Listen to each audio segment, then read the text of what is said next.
Hi guys, welcome back again to my channel. Welcome back. My name is Johnson Ateji and I talk about faith and lifestyle, and majorly my lifestyle is just my experiences in Canada as an international student from Nigeria. So if you are new to my channel, please make sure you subscribe, like, share, everything nice. Just support your girl. So make sure you share, and even though you're not really interested in this kind of stuff, you might actually have someone on your contact list that is interested. So please make sure you share. And if you're not interested and you are watching, God bless you. God bless you. Thank you so much for all the support. Thank you. So for today, we're going to be doing the part 2 of my series, which is the how I came to Canada. So today we're going to be talking about the visa process. So stay tuned.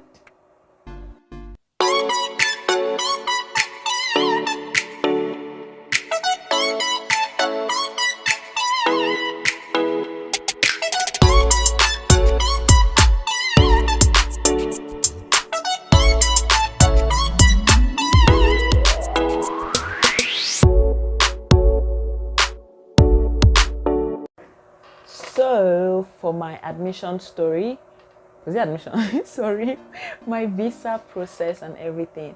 So like I said in my last video, and if you have not watched my last video, there's no way you want to understand this one I'm talking about. So please watch my last video, and then that is the admission process, and then also watch this visa process. So basically, like I explained in my last video, when I got my admission, the next thing to do, like immediately, there's no wasting time, the next thing you need to do is to start your visa process. And this is actually now the cocoa of the matter, because the funniest part is that you might have actually gotten admission, you might get admission, but that does not guarantee that you will get your visa. There are so many people that have gotten admission, they have even started the school safe, but at the end of the day they did not get the admission. So it's very important that you take your visa process seriously, and then you have all the right documents. So as a nice girl that I am again, just kidding, but like I'm going to give you guys some tips. Number one, don't lie. Don't lie to Canada. Don't lie to Canada. You can do that to different other countries you want to apply to, but Canada, don't lie. Oh, she don't have the book bag. She doesn't. Every form, everything you are feeling, be truthful, say the truth. Account statement, everything. Yeah, there's something about account statement again. Like, it's not just about having a huge, like, just imagine maybe because you are planning to travel, you now like maybe tell one of your uncles or somebody like that to send you money and all those things. You can actually do it, but the thing about Canada is that you need to explain how that money entered your account. Why was it given to you? Do you understand? Because the major part about Canada is that they want to see a steady means of income, not that somebody just drop money into your account, because obviously, definitely, they now know that the money is not yours. So the major point is that they just want to see that you're able to pay for your school fees and fend for yourself, provide for yourself and all those stuff. So they want to see someone with a steady income. And I would also advise that you either use your own account or you use your parents' account. Definitely someone that is very close to you, they have the same surname with you. Don't like use a sponsor or something like that, because Canada is always very just about even you too. Let's analyze this thing. For example, now they know, let's say you use a sponsor and the sponsor has the money in the account. Will the sponsor come and give you $34,000 to pay for your school fees? Do you understand? Like, with somebody, one person just wants to give you all the money.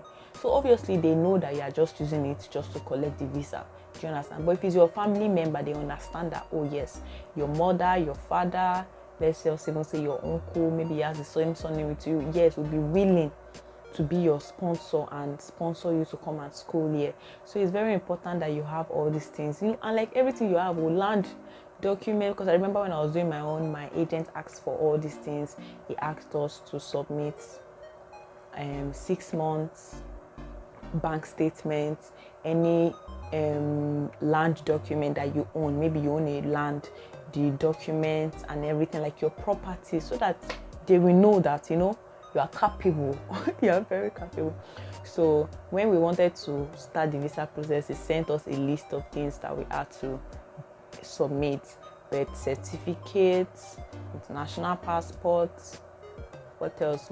Same thing, my transcript, my letter of admission, 6 months bank statement, like any bank you have or your account, submit everything, everything. Properties, documents of properties that you have, and most of them like original copies and all those stuff. Yeah, that was like majorly it. And then he applied for my visa for me. While they were applying for their visa, I was also not like I was there because the agent is in Lagos and me, I stay in Ogun State. So I was chatting with somebody on the phone, and they would ask me for some information and everything, and they would fill it and do everything, because the money I pay for the agent covers everything, the admission and the visa process. So they did everything for me, filled in all the information, asked me for all my details and so many things. I went to Lagos, I gave them my document, they scanned it, I got it back, and so many things like that. So that was just basically it. Then after you submit your visa application and everything, the next thing that they're going to call you to come and do is your biometrics. So biometrics is just your fingerprint and everything. One very important tip again: if maybe you have applied to Canada before and they have denied you visa, and then you're trying to apply again and they ask you, have they denied you visa, say yes. So it doesn't matter, maybe you have tried 10 years ago or 20 years ago or I don't know how many years, but just make sure you're, like I said from the beginning, just make sure you're truthful about every information that you are putting online for the visa and everything. So after your biometrics, I think I did my biometrics in IRCC or something at their office. So I did my biometrics. Then after like a month and all, they sent me a message to go and do my medicals and everything. They'll give you the information, they'll give you the details on all the things you need to do.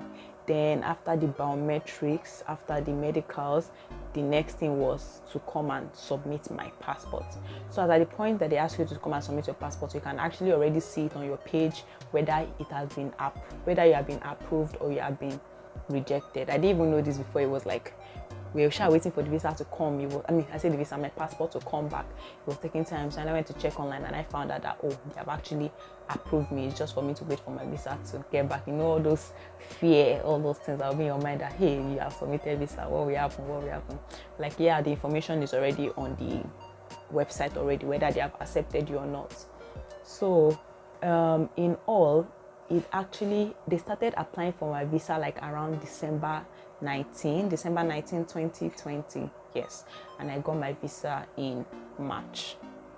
Yeah, close like third week in March.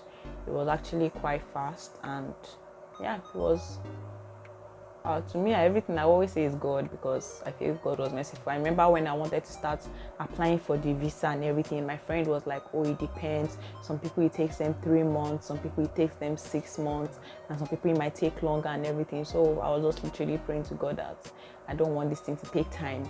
And then one very important issue about this visa process also was I was meant to resume January 2021, but I was just applying for my visa in December 19, and it was already obvious that I was not going to get the visa before then. So I messaged the school and asked to defer my admission till April. Was it April or July? Yeah, I think it was July, to defer my admission to July. At first we were going to say April, but we weren't really sure, like I said, one of my friends already told me 6 months at most. So I was just like, okay, anyhow. I don't want to be trying to like defer my admission like 2 times. So I just told them straight away that they should defer my admission to July, because my school has like 3 different, is it 3 or 3 different terms. They have the winter term, they have the spring term, and they have the summer term. So, winter, fall, and I don't even know now again.